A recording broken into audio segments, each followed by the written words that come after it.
Welcome back to our program on sports-related injuries, and we're talking with orthopedic surgeon Dr. Leonard Karadimas. Okay, Dr. Karadimas, we're going to switch to the shoulder. I see you have your model. I do. Explain anatomy. Anatomy. Basically, the shoulder is made of the ball and socket joint. Now, it's kind of hidden because of the musculature around the shoulder, but you have the humerus that attaches to the ball, which would be the humeral head, and there's a socket in there called the glenoid. So it's sort of a ball onto a socket like that. It's not a deep socket like the hip. It's kind of a shallow socket. So what holds the ball in place there in midair? Well, it's all these muscles and the ligaments that surround the shoulder hold that ball into the socket. Yes, it looks like there's a lot going on there. A lot of muscles around the shoulder joint, yep.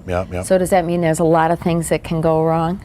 Well, much like the knee, the concern is going to be ligament and cartilage issues, but actually a little bit different than the knee, we tend to have more problems with tendons, specifically the rotator cuff tendon in the shoulder. And tendons are things that connect muscle to bone. So in this particular circumstance, you see these muscles around the scapula, and they turn into tendon, and that attaches right onto the bony area out here. What problems require surgical procedures? What sports-related injuries? So in the shoulder, predominantly shoulder problems, whether it's sports-related or not sports-related, tend to involve the rotator cuff tendon. But also with sports-related injuries, you can dislocate your shoulder, pop it out, which will injure the cartilage and ligaments in the area. And all those things can ultimately require surgery.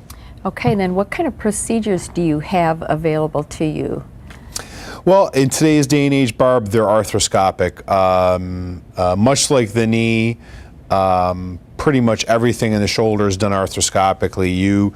Like the knee, you poke little holes around the shoulder, small.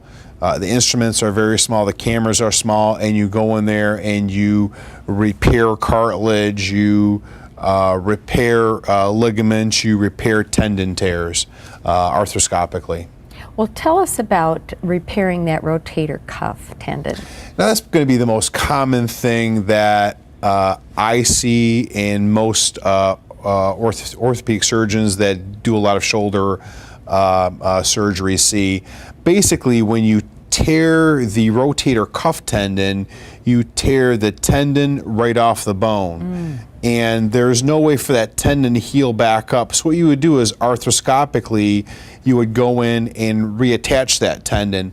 And in today's day and age, and I have actually done a little repair on this particular model, what you would do is you would insert small little screws into the bone that are, again, made out of a biocomposite material, calcium phosphate, and you would attach the tendon right back to the bone with stitches along with these screws.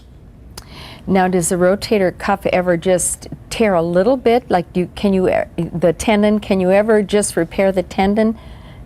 So you can, so from my typical sports-related injuries are going to be more complete tears. But you can have small little spurs in the shoulder or other things, and over time that tendon will wear out, and finally tear. It's like a rope. There's two ways to do it. You can either tear the rope spontaneously with some type of traumatic force, or maybe the rope is rubbing up against something, and over time it can wear, and ultimately tear that way. But in sports, like you said, they're traumatic type physical. Injuries. Correct. Yep. Pop right off. You have some pictures for us of actual joints? I do. We've done a few repairs, and this is basically, I know it's hard to see this, but this is, the tendon itself is a white structure, again avascular, so really if you don't do something to heal it, it won't. And this is a probe I have in here. So basically this is the tendon, and this is the tear, the hole we see here. And if we can move to the next slide here, this is a standard, it's called a speed bridge repair, where it's 2 rows of fixation. So the previous hole was here, and now you see the hole is completely covered up by stitches. This is actually the same type of repair I have on this particular model. Okay.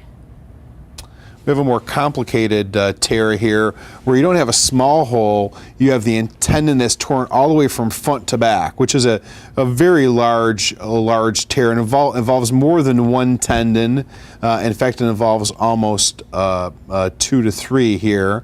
And then if we go to the next slide, again, you see a repair here where I've put multiple screws, top and bottom, in these crisscrossing stitches. So where you saw the hole before, it's completely sealed up there. Now, when you talk to me about tendon tearing right off, I think recovery time. What is the recovery time for this? Well, so we, take you to the hospital, do the surgery arthroscopically. It's an outpatient deal. We send you home the same day. We do it through small little poke holes. So there's little pieces of tape, no stitches, but you're in a sling for a little while. We do keep you in a little immobilizer or sling for 4 to 6 weeks to get the healing process started. And it's going to be a couple of months to really rehab the shoulder after that. And certainly if we're talking about resuming high strenuous or high sporting activities, it can take up to 6 months. Okay, well, we're going to talk a little bit more about the what next when you're done with your work, but first we're going to pause for a message. Okay.